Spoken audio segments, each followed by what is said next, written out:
नमस्कार, मैं हूं अदिति नागर और स्वागत है आपका पॉडकास्ट में। न्यू जनरेशन जीएसटी रिफॉर्म्स आ चुके हैं। कुछ सस्ता हुआ, कुछ महंगा हुआ है। बहुत कुछ सस्ता भी हुआ और ये लग रहा है कि एक नया 40% का स्लैब आ गया। फिर लगता है कि इंटरनेशनल मार्केट का दबाव है और ऐसे बहुत सारे कंफ्यूजन हैं जो हम तक पहुंचे हैं लोगों के। और आज उसी कंफ्यूजन को दूर करने के लिए बहुत सरल भाषा में आपको समझाएंगे, आपका कंफ्यूजन दूर करेंगे और बात करेंगे इंटरनेशनल मार्केट की, ट्रम्प टैरिफ्स को लेकर सरकार की तैयारी की, क्या कमी है, क्या भरपाई करनी है और जीएसटी रिफॉर्म से दिवाली यानी 22 सितंबर से लेकर आने वाले जीवन में आपके क्या बदलाव होने वाला है। और इस पूरे पॉडकास्ट को आसान भाषा में समझाने के लिए मेरे साथ मौजूद हैं जो कि प्रधानमंत्री के आर्थिक सलाहकार हैं। सबसे महत्वपूर्ण बात है कि श्रीनाथ जी की धरती से आते हैं और एक फायर ब्रांड प्रवक्ता कांग्रेस के हुआ करते थे, लेकिन जो सबसे महत्वपूर्ण बात कि वो फायर ब्रांड प्रवक्ता से एक आम व्यक्ति बनकर बीजेपी में गए और उसके बाद आज प्रधानमंत्री के आर्थिक सलाहकार बन गए। उन्हीं से समझेंगे। स्वागत है आपका प्रोफेसर साहब। गौरव वल्लभ जी, आपने एक लंबा सफर तय किया है, लेकिन सबसे पहले कि आप श्रीनाथ जी की नगरी से आते हैं, एक यंग रिसर्चर आप थे, उसके बाद आपने सियासी पूरा सफर लिया, 2 चुनाव भी लड़े और अब आप आर्थिक सलाहकार बन गए हैं प्रधानमंत्री के, उनको सलाह देते हैं। श्रीनाथ जी का आशीर्वाद और कहाँ तक ले जाने वाला है आपको? देखिए, ये तो ईश्वर को ही पता है कि ईश्वर की कृपा कहाँ ले जाएगी, पर मैं ये ज़रूर कह सकता हूँ कि मैं प्रधानमंत्री के आर्थिक सलाहकार परिषद का जब से सदस्य बना और उससे पहले 2024 जब मैंने भाजपा ज्वाइन की, तब से मेरे मन में एक इच्छा थी कि मैं गिलहरी जितना योगदान 2047 के विकसित भारत के संकल्प में दूं। और अब मेरे को ऐसा लगता है कि मैं वो गिलहरी वाला योगदान दे रहा हूँ, तो इस बात की मुझे संतुष्टि है। ईश्वर ने मेरे भाग्य में और ईश्वर ने मेरे आने वाले समय में क्या लिखा हुआ ये हमें नहीं पता, पर मुझे आत्मसंतुष्टि है कि मैं अपनी गिलहरी वाली भूमिका पूरी निभा पा रहा हूँ।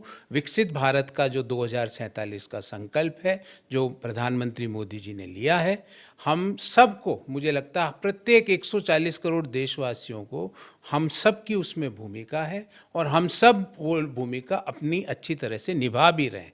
देश आज जो पिछले Q1 का FY26 का रिजल्ट आया, 7.8% की ग्रोथ, और इतने जियोपॉलिटिकल इश्यूज के बावजूद देश की जो जीडीपी ग्रोथ है वो 6.5% पे ग्रो करना आज भी इस मौजूदा वित्तीय वर्ष में फिक्स्ड है। और जो ग्लोबल एजेंसीज हैं वो अगले 3 साल में भारत की ग्रोथ ऑन एन एवरेज 6.8% पे मान रहे हैं। तो दुनिया में एक ऐसा देश बताइए अदिति जी, एक जो 6.5-7% से ग्रो कर रहा हो और जहाँ जो महंगाई की दर है वो 3%। नेक्स्ट जेन जीएसटी जो रिफॉर्म कहा गया है, तो ये कब से तैयारी थी? क्या पहले तो सबसे पहले समझेंगे इससे क्या फायदा हो रहा है व्यक्ति को। 140 करोड़ लोग हैं, उनको क्या फायदा? देखिए, प्रधानमंत्री जी का हमेशा से ये मानना था और जितनी बार भी व्यक्तिगत रूप से मुझे मिलने का अवसर मिला, उनका ये कहना था कि लोगों की डिस्पोजेबल इनकम में वृद्धि करनी है। ठीक है।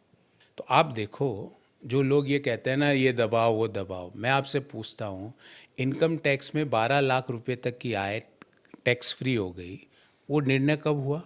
आज से 7-8 महीने पहले, पिछले बजट के बिल्कुल 5-6 महीने 7 महीने पहले, जब तो कोई भी इंटरनेशनल इशू नहीं था। तो उसका भी प्रभाव क्या पड़ा? लोगों की disposable income consumer economy cycle grow बढ़ने करी, में, बिल्कुल। ठीक है। फिर अभी भी जीएसटी जब मैच्योर हो गई, तो उसमें जब भी कोई टैक्स का होता है, मैच्योरिटी आती है, तो उसमें रिफॉर्म्स होते हैं। जैसे आपको याद होगा, कोई ज़माने में भारत में 80% इनकम टैक्स भी रहा हुआ है। 80%, मतलब 100 रुपये कमाओ तो 80 रुपये सरकार, आपको 20 रुपये ही मिलेंगे। पर आज 12 लाख तक तो टैक्स फ्री और मैक्सिमम रेट भी 30% पे आ गई, 30% पे आ गई मैक्सिमम रेट इनकम टैक्स। तो इसमें भी प्रधानमंत्री जी का ये मानना था कि देश के मध्यम आय वर्गीय लोगों के हाथ में, किसानों के हाथ में हमारी महिला शक्ति के हाथ में, युवाओं के हाथ में डिस्पोजेबल इनकम बढ़ाओ। और उसका उनका सोचने का तर्क ये था कि भारत की अगर जीडीपी 100 रुपया है तो वो 80 रुपया सिर्फ डोमेस्टिक कंजम्पशन के कारण है, बिल्कुल 20 रुपया सिर्फ एक्सपोर्ट इंपोर्ट के कारण है। तो hours is a consumption driven economy. Means अगर हमारी जीडीपी 100 रुपये है तो उसका कारण हम मैन्युफैक्चर करते हैं और 140 करोड़ उसको कंज्यूम करते हैं और हमारी अर्थव्यवस्था का पहिया चलता रहता है। अब ये बहुत इंपॉर्टेंट जगह पर हम आ गए हैं जिसको समझने के लिए कि कंज्यूमर बेस्ड इकोनॉमी को पहले से भी प्लान किया जा रहा था। पिछले बजट में हमने उसको साफ साफ देखा, मेरे हाथ में पैसा आएगा तो मैं खर्च करूंगी और ये डोमेस्टिक इकोनॉमी चलेगी। लेकिन हम इस पर डिपेंडेंट नहीं है, हमको एक्सपोर्ट दूसरे देशों से चाहिए था।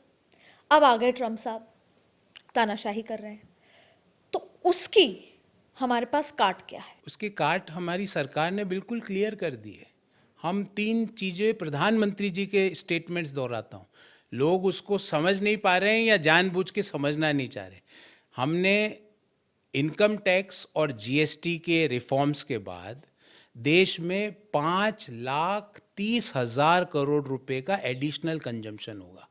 पर एक बार का भार तो सरकार पे आएगा शॉर्ट टर्म पे। पर मैं आपको कह रहा हूँ 5,30,000 का अगर एडिशनल कंजम्पशन होगा तो उस पर मान लो 10% भी जीएसटी लगी तो 50,000 करोड़ का तो आपका एडिशनल जीएसटी कलेक्ट हो गया ना। तो जो ये कंजम्पशन बढ़ेगा, ये शॉर्ट टर्म में कुछ रेवेन्यू का भार, शॉर्ट टर्म में यहाँ पे 4-6 महीने ही बोल रहा हूँ, शॉर्ट टर्म का मतलब 1 साल भी नहीं बोल रहा। उसके बाद मीडियम टर्म और लॉन्ग टर्म में हमारा जो कंजम्पशन इंक्रीज होगा वो हमारी जो शॉर्टफॉल जो इसकी आप बात कर रहे हो उससे बहुत ज़्यादा उसको रिकवर कर लेगा। तो this is a win win situation.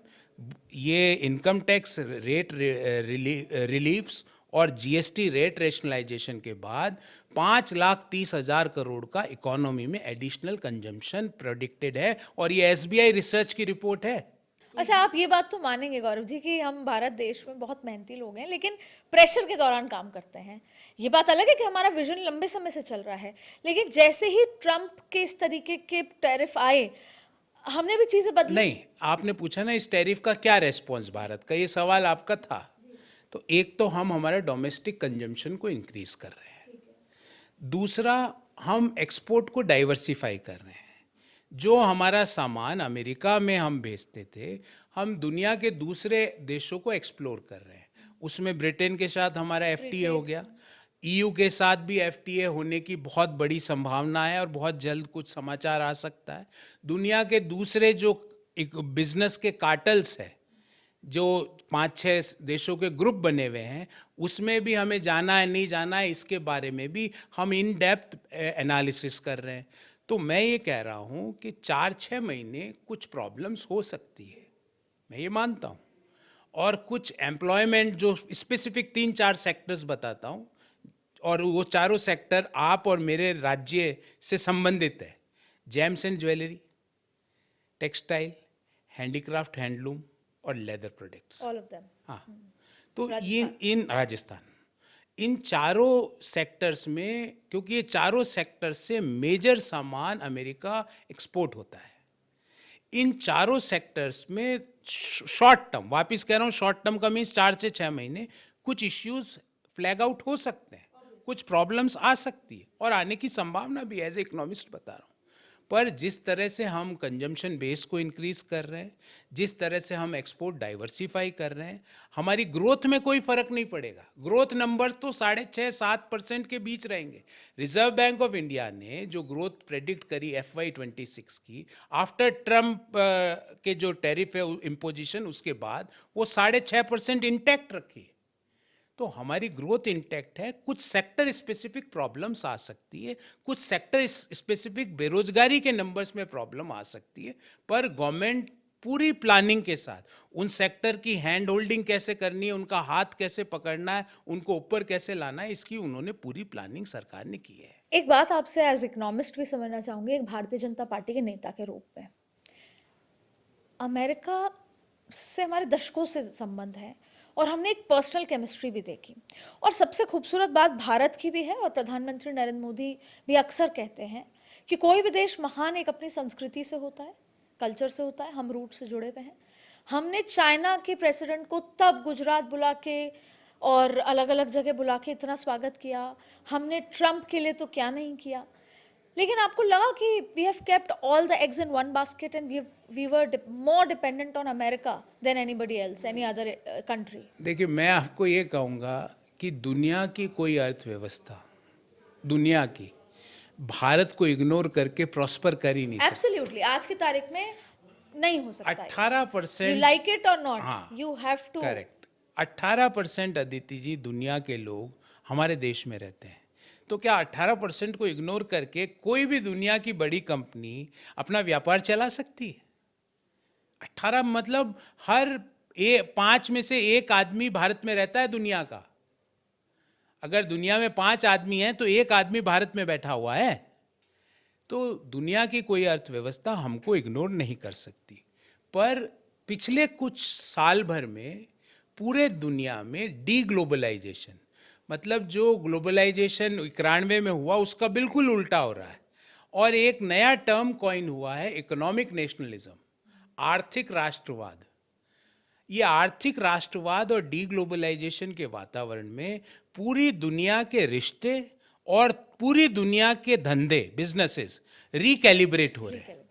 जो नए नए कॉम्बिनेशंस बन रहे हैं, नए नए बिजनेसेस बन रहे हैं। और इस रिकैलिब्रेटेड वर्ल्ड के समय अदिति जी एआई भी आ चुका है, ये अपना अलग इम्पैक्ट डाल रहा है। सर, ये बहुत अच्छी आपने बात कही कि नए कॉम्बिनेशंस बन रहे हैं। लेकिन एक कॉम्बिनेशन का जिक्र कर लेते हैं, भारत और अमेरिका, ग्रेट कॉम्बिनेशन।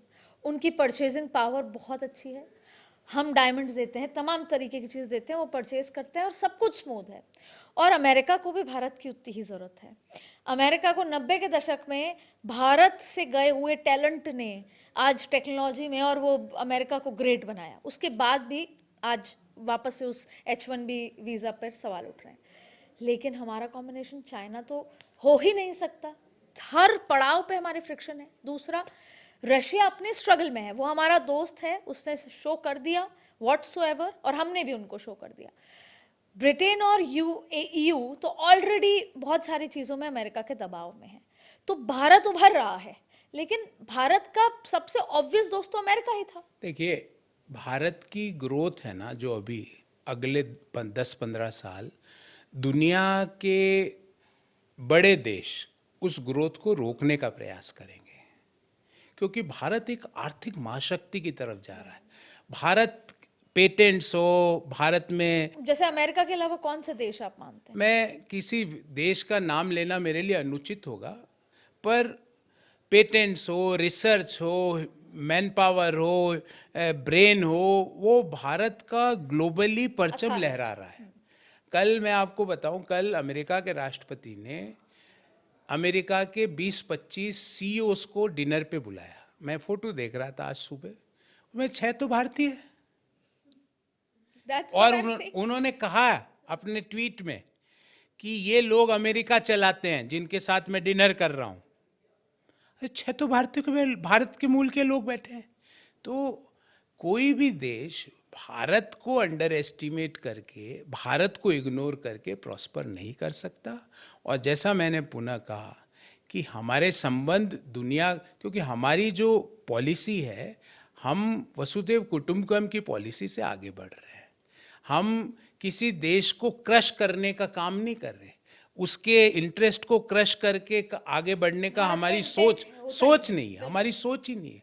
हमारी सोच तो सबका साथ सबका विकास वाला, और ये ग्लोबली भी हम इसको मीन करते हैं। इमेजिन चाइना, अच्छा सर, हम चाइना के मार्केट को रिप्लेस कब कर पाएंगे? हम भी महाशक्ति हैं, बड़ा मार्केट है, जो हम प्रोड्यूस करते हैं वही हम कंज्यूम कर सकते हैं, सब कुछ है। लेकिन अमेरिका को ये पता था कि चाइना का काउंटर सिर्फ भारत कर सकता है। चाइना की पावर क्या है अभी? हमारी इकोनॉमी और चाइनीज इकोनॉमी एग्जैक्टली अपोजिट है।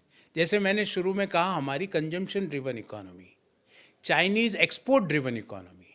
नहीं, व्हाट इफ हम इस यहाँ पे बड़े मैन्युफैक्चरर बन जाएं तो शायद हम चाइना को बहुत बिल्कुल पीछे कर छोड़ सकते हैं। उसी के लिए तो आप देखो, अभी 4 दिन पहले प्रधानमंत्री जी ने सेमीकंडक्टर का जो पहली चिप भारत ने बनाई उसका इनॉग्रेशन किया, उसको देश को समर्पित किया। तो और लंबे समय से सेमीकंडक्टर पे काम। तो हम भी न्यू एज टेक्नोलॉजीज में काम कर रहे हैं, मैं ये नहीं कह रहा।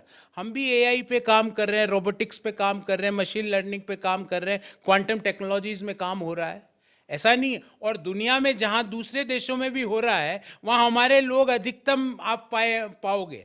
अमेरिका में भी कोई क्वांटम टेक्नोलॉजी पे काम कर रहा है तो अगर उसके ऑफिस में 100 जने हैं तो 40 भारतीय इंजीनियर होंगे। ब्यूटीफुल सर, लेकिन एक चीज बताइए सर, अब एक और आरोप निकल कर आ रहा है बोलिए। कि इतने साल हमसे जीएसटी लिया, पनीर पे 12% जीएसटी, 100 रुपए का पनीर 112 रुपए, और अब आपने जीएसटी को रिस्ट्रक्चर करके आसान कर दिया। तो या तो इतने टाइम तक हमसे जबरन वसूली हुई, या अब उस पैसे का क्या होगा, या हमारी तो मेहनत की कमाई मैं थी। आपको ये बता रहा हूँ कि जीएसटी जब लागू हुआ, अगर हम उस रेट की तुलना यूपीए के दौरान सर्विस टैक्स और एक्साइज से करें तो वो आधी थी।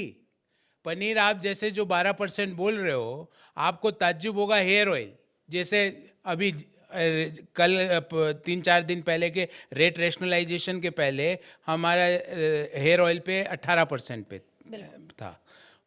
अगर हम उसकी तुलना यूपीए के दौरान 20-30 टैक्स लगते थे तो वो 37% होता था। जो अब आप 5 में ले आए।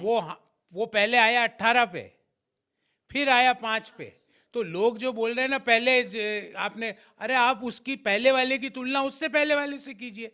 उससे पहले सर्विस टैक्स लगता था, एक्साइज ड्यूटी लगती थी, वैट लगते थे, सेल्स टैक्स लगता था, चुंगी लगती थी, ऑक्ट्रॉय, उस सारों का अगर आप जोड़ेंगे तो एसेंशियल कमोडिटीज पे 40% टैक्स। जैसे मैं आपको बोलता हूँ, एक कमोडिटी है जिसका बहुत अज्ञानी लोग जिसको बोलते हैं कि साहब ट्रैक्टर पर कांग्रेस के ज़माने में, यूपीए के ज़माने में अगर सारे जीएसटी के जिन एक्ट्स को जीएसटी ने सब्स्टिट्यूट करा वो मान ले तो ट्रैक्टर पर लगभग 28% 30% टैक्स लगता था।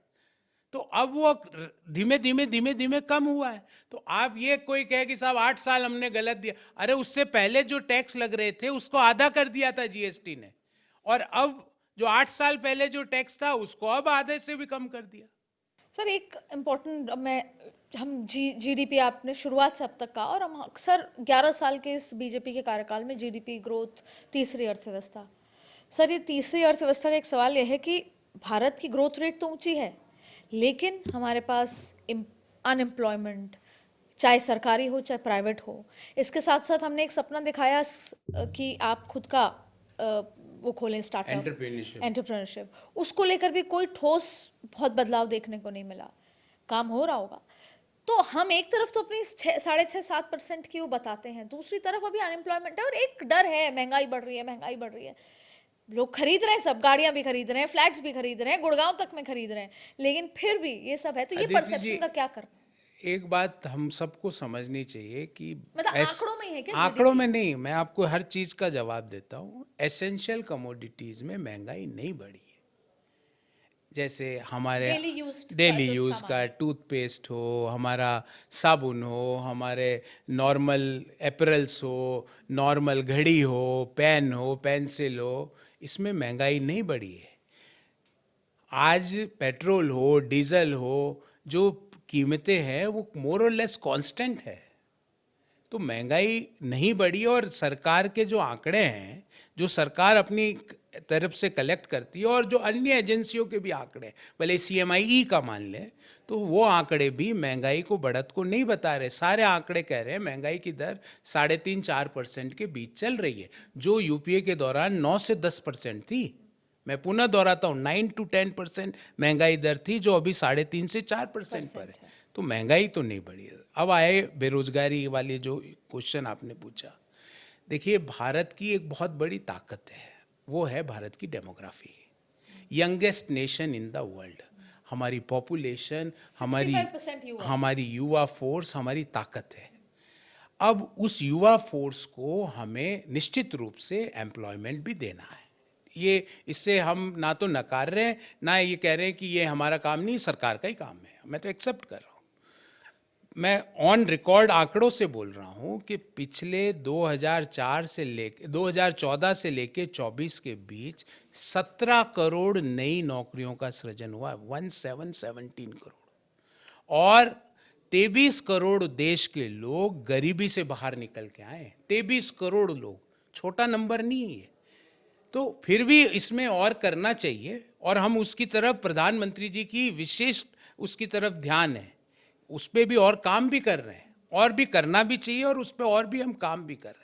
तो अनएम्प्लॉयमेंट ऐसा नहीं है कि बहुत ज़्यादा है। नंबर्स हम देखें तो अभी देश में बेरोजगारी की दर लगभग 3-3.25% के आसपास, जो बीच में 6% तक गई थी। वो भी मैं स्वीकार कर रहा हूँ, उसके भी कई कारण थे, पर अब जो बेरोजगारी का नंबर है वो कंट्रोल्ड है। और फीमेल लेबर पार्टिसिपेशन, मतलब महिलाओं की रोजगार में भागीदारी निरंतर रूप से बढ़ रही है। ये देश के लिए बेहद सुखद समाचार है।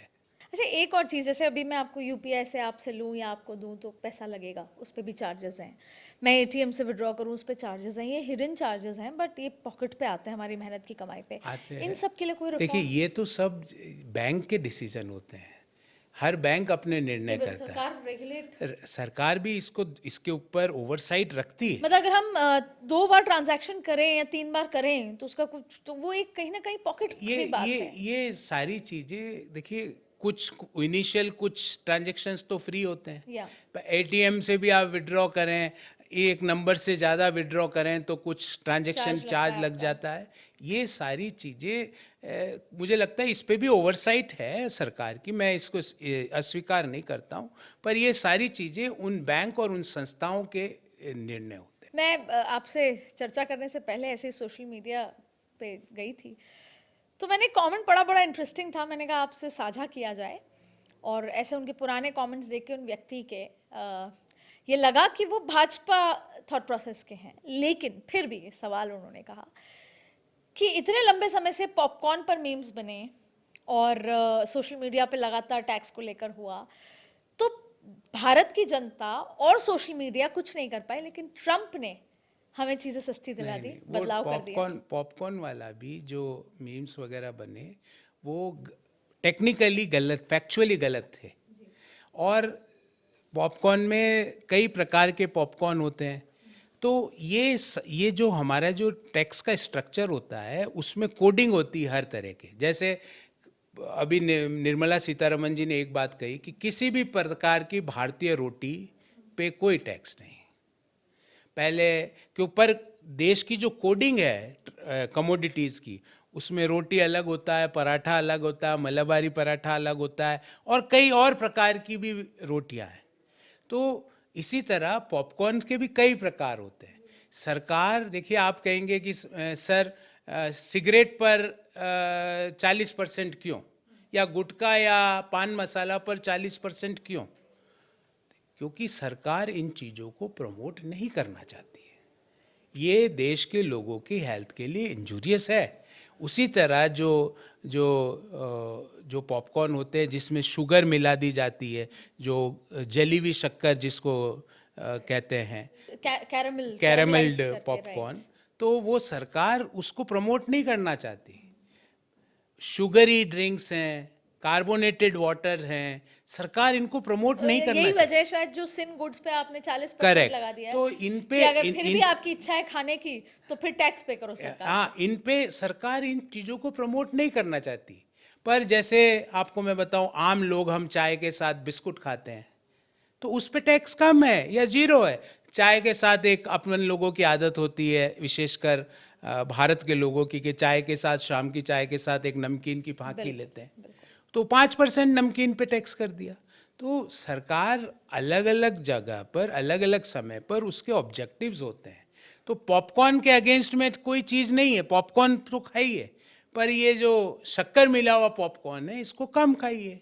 तो कम खाने को अब मैं आपको रोक तो सकता नहीं, तो सरकार जिन चीज़ों को प्रमोट नहीं करना चाहती उस पर टैक्स ज़्यादा लगाती। हमारे व्यूअर्स को एक सलाह दीजिए सर, आप नीति आयोग में गोल्ड के भी टास्क फोर्स में रह चुके हैं, पॉलिसी, तो गोल्ड पे इन्वेस्ट किया जाए अब आने वाले समय में, या एसआईपी म्यूचुअल फंड्स? क्योंकि मार्केट का वॉलेटाइलिटी जिसे बोलते हैं, वॉलेटाइल बहुत जल्दी है, बार बार ये डर है कि क्रैश हो जाएगा। अमेरिका में भी है, पूरे विश्व में डर है, भारत में भी डर है। अदिति जी, कहाँ आप invest बहुत ये डिफिकल्ट सवाल मुझसे पूछ रही हैं, पर मैं एज ए इकोनॉमिस्ट इसका उत्तर जरूर दूंगा। मैं ये कहूँगा सारे लोगों को जो ये पॉडकास्ट सुन रहे हैं कि आपका इन्वेस्टमेंट डाइवर्सिफाइड होना चाहिए। कोई एक जगह पे सारे निवेश को मत करिए। ये इन्वेस्टमेंट का पहला Don't put नियम। all the eggs in one basket. Diversify कीजिए, कुछ प्रॉपर्टी भी होती है और यही सबसे ज़्यादा रिटर्न जनरेट करता है हर व्यक्ति के लिए। कोई एक जगह फोकस पे मत करिए। और दूसरी बात मैं ये कहूँगा कि WhatsApp messages, social media post के आधार पे अपने निवेश का निर्णय मत कीजिए, क्योंकि बहुत से लोग हैं, मैं भी जानता हूँ कई लोगों को, जो व्हाट्सएप मैसेजेस को देख के फलाना XYZ ABC कंपनी में निवेश कर देते हैं और उनको उसका उतना रिटर्न नहीं मिलता। तो पहली बात तो डाइवर्सिफाई योर पोर्टफोलियो। और अब प्रोफेसर वाली हैट पहन ली मैंने। पोर्टफोलियो डाइवर्सिफिकेशन आपकी एज पर निर्भर करता है। मतलब इक्विटी में ज़्यादा यंग एज में रखिए, प्रौढ़ एज में है तो इक्विटी में बैलेंस कीजिए, वृद्ध अवस्था में है तो फिक्स्ड इनकम में ज़्यादा रखिए, इक्विटी में कम रखिए। तो ये एज के अनुसार होता है। एज के बाद भी आपके स्पेंडिंग के क्या क्या आपके थ्रेशोल्ड्स है। जैसे बिटिया की शादी करनी है, बिटिया को बाहर भेज करना है, पर उसकी हायर एजुकेशन की व्यवस्था करनी है, वो कब आएगी, उसके हिसाब से अपने निवेश के निर्णय कीजिए, ताकि जब आपको लिक्विडिटी की ज़रूरत हो तब आपके पास पैसा होना है। ऐसा नहीं होना चाहिए कि मेरा पैसा ब्लॉक हो गया और मैं उधार लेके अपने कमिटमेंट्स को पूरा कर रहा हूँ। घर खरीदना है, कई लोगों की ऐसी अभिलाषा होती है कि सपरिवार वर्ल्ड टूर करना है, तो कब करना है, उस समय उतनी लिक्विडिटी होनी चाहिए। अब क्योंकि आपने वो मैं एक सवाल आपसे कि हम तीसरी अर्थव्यवस्था का जिक्र करते हैं, 5 ट्रिलियन इकोनॉमी, तो वास्तव में क्योंकि कहीं ना कहीं हर भारतीय को गर्व होता है, और 5 ट्रिलियन इकोनॉमी तक पहुंचने का रास्ता कठिन है, देखिए बहुत लंबा है, कब तक पहुंचेगा? अदिति जी, 5 ट्रिलियन तो हम मेरे ख्याल से अभी 4.3 4.4 तक तो हम पहुंच गए। तो मतलब साल भर में 5 ट्रिलियन पे पहुंच जाएंगे और अगले 1.5 से 2 साल के बीच हम दुनिया की तीसरी बड़ी अर्थव्यवस्था बन जाएंगे। अभी हम चौथी बड़ी अर्थव्यवस्था है, पर जो विकसित भारत का संकल्प है वो इससे बहुत बड़ा है। हाँ, वो विकसित भारत के संकल्प में क्वालिटी ऑफ लाइफ है। शायद इसीलिए जापान से हम कुछ नंबर आगे ही आए थे, इसलिए हमने बहुत ज्यादा उसका उत्साह नहीं एब्सोल्यूट दिखाया। नंबर्स में ज़्यादा आए हैं और बहुत गर्व की बात है, ये फ़क्र की बात है। पर हमें हमारे प्रत्येक देशवासी की एजुकेशन, हेल्थ, उसकी क्वालिटी ऑफ लाइफ, उसकी ईटिंग हैबिट्स, उसकी डेली रूटीन्स, उस पर अभी हमको बहुत अचीव करना, और उसी के लिए हमारा 2047 का। आपका बहुत बहुत शुक्रिया। और सबसे महत्वपूर्ण बात यह है कि जब गौरव वल्लभ जी आरबीआई के मंच पर, सीआईआई, इन तमाम मंचों पर जब बात करते हैं तो तालियां बजती हैं। वजह है कि अपने अर्थशास्त्र जो सब्जेक्ट है उसकी पकड़ है इनको। और आज हमने जब बात करी तो आसान भाषाओं में एक एक बात बताई। मेरा आपसे फिर निवेदन है कि आप और भी बात करें, चाहे राजस्थान में जाके करें, जो चिंताएं हैं लोगों के मन में उसको हटाएं। आप हर मंच से बात करें और लगातार हम भी आपकी बात लोगों तक पहुंचाएंगे, जिससे जो भ्रांतियां हैं, जो ट्रम्प टैरिफ का डर है या जो नए रिफॉर्म्स हैं, वो खास तौर पे देश के 65% जो युवा हैं, जो अपना भविष्य खोज रहे हैं, बनाने की चेष्टा कर रहे हैं, वो बेहतर तरीके से इन रिफॉर्म्स को समझ के बना पाएं। गौरव जी, बहुत बहुत शुक्रिया। अच्छा लगा मुझे भी अदिति जी आपसे बात। Thank you sir. Thank you sir.